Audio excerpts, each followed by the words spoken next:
Good afternoon, everybody. It's a bright and Sunday morning. Well, Sunday afternoon. This is a video recorded on Sunday afternoon. But let's get right to it with the Tales of Wedding Rings review. Now, we're uncovering episode 8, by the way.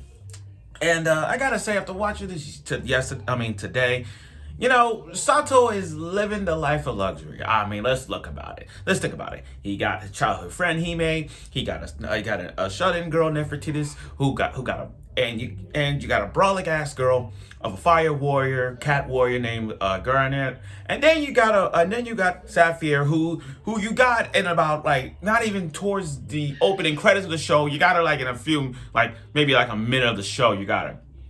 Now, this episode, you gotta say, is somewhat dedicated to Mars.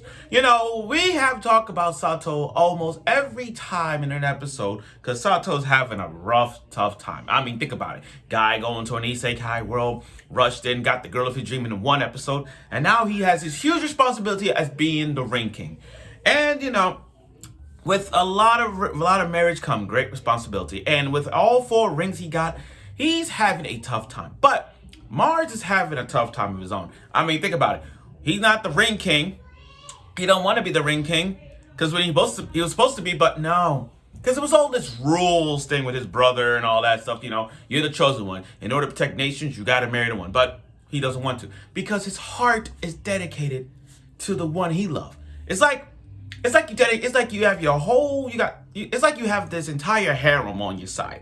But you gave up all of that to be with the one girl you love.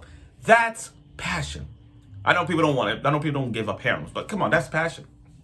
Now, after last week's cliffhanger where, he got to kill Sato, we all know that we ain't going to see that. But we did see some Sapphire moments in this one.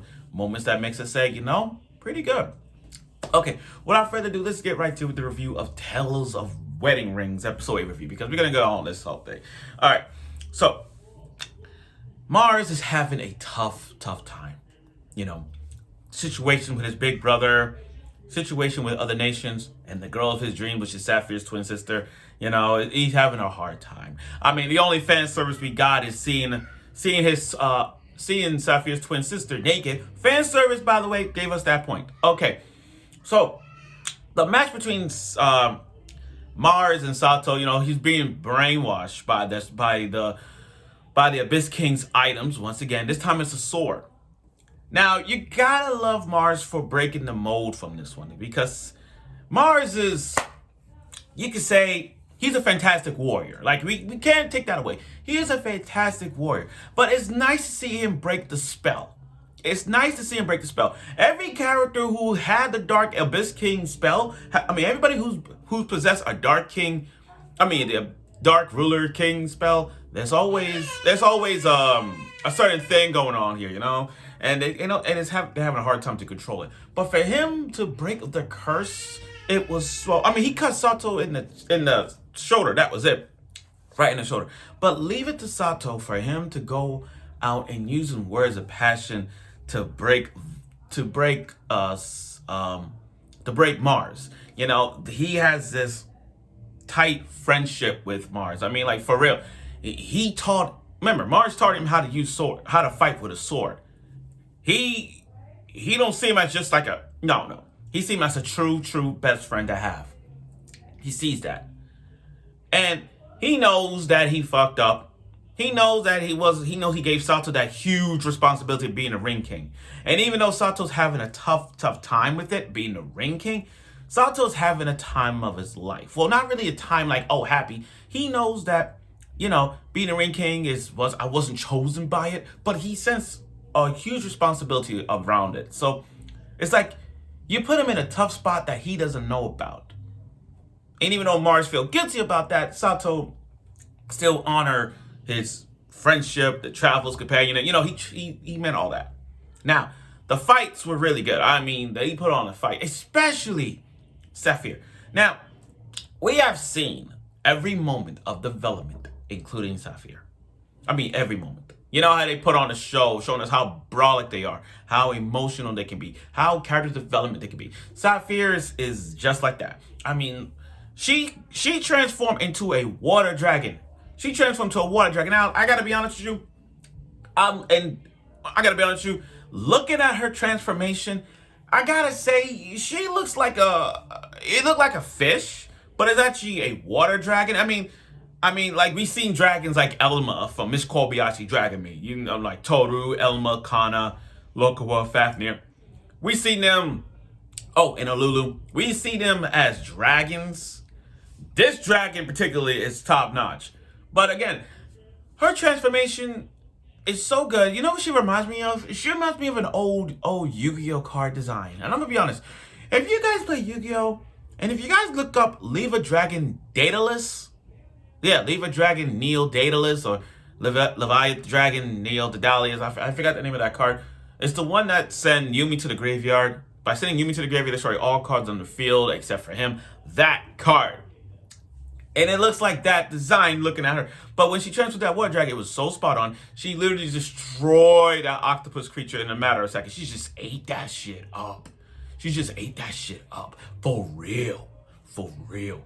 I mean, I know people are going to say like, oh, is she best girl? I don't know yet. I still don't have a top yet until I've met this other girl. Once I meet the element, the Ring of Earth, that's when I'm gonna see where this goes, and I'll give y'all the top 3. But that water girl, oh my god! Like I understand she flat chested. That's what it is in harems. Every harem you gotta have like a flat chested girl on the team, and that's kind of harem 101. I mean, how many flat chested girls you've seen that in the harem? I mean, Sekirei did it. High School DxD did it. Shimano Testament did it. The 100 Girlfriends, just saying. But there's a lot of those harems that has the flat-chested girls on the side. I mean, in the group. So, and Rosori Vampire, duh. But that's what that is. So, now that they stopped the fight that's going on, the father is back to normal. Saphir is now free. She could do whatever he wants. And especially Mars. Mars has stepped up more than Sato. Because not only he devoted his life to marry the twin sister of Saphir, but also he did it. They done it. Like, not only they got it, but they had sex. This guy surpassed Sato in that level right now. He surpassed Sato, like for real. And not the girl wife, but the sex thing, he got it. He got her. And I'm pretty sure they're gonna have a kid soon. They're gonna have a kid. I mean, if they keep going like this, Mars, if they keep going like this, Sato ain't gonna never have kids. He ain't gonna have it. I'm like, but it's because the thing is, I feel bad for Sato up to this point. I kind of feel bad for him. Think about it. All these rings he got 4 rings now. Like he's some NBA champion like Steph Curry. He got 4 freaking rings.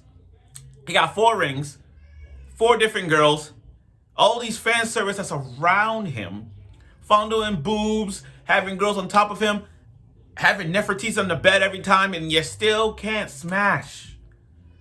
And not only he can't smash, it says that for a human guy like him to be bearing a huge responsibility that he know nothing about, seeing all these creatures, and getting hurt by it on a regular basis, this guy is taking beat down after beat down.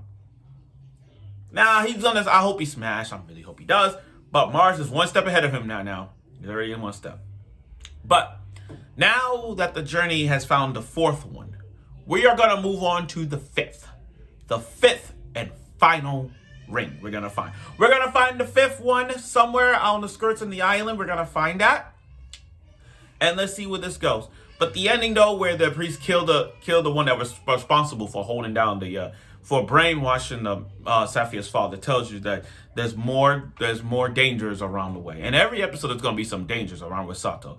Typically, Sato cannot keep up. He can't keep up. And this isekai world that he's in now, full of the wonders, dangers, he needs to step up. You know what he should do?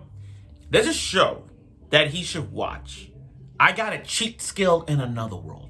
I know that isekai may not be as a top tier isekai. I mean, it's not even top. I mean, I did talk about it. But if he was to go in a world like I got a cheat skill in another world and then build himself up, then he'll take all that and go to this isekai world and be the most brawling ring king he could be.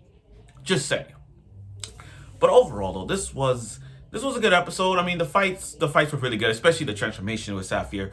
Proving that everybody has that ability, you know, being responsible. Like what I mean is like every girl of Sato's has this unique ability, and her case, her case is really, really spot on. I mean, transform into a water dragon, that is brolic. She's like the Miss Kobayashi dragon maids. I mean, everybody like this. Everyone like her, and then she transformed to a dragon. I mean, we all like that. So that's the deal. And with Mars, congrats for Mars stepping up to the plate. I mean, like, his own set of rules, his own life. He marries, he wants to marry Safia's twin sister, you know, and telling his brother things that he don't want to do. It's like his own path, his own little path, and he wants to be with her. And that's something. But again, with four championship rings on his side, he going for the fifth. And we all know once he gets the fifth ring, he's going to pass LeBron. But that's a different topic in another way. All I'm saying is this guy, we're going to find the fifth one. We're going to see where that goes. And then maybe, just maybe, what this other fifth one can do. We see it in the ending and the opening. Just wait till I see her, and then I'm going to decide who is my top three in the waifus of the Tales of Wedding Rings. We'll see where this goes. So I look forward for next week's episode of it, and I'm sure you will.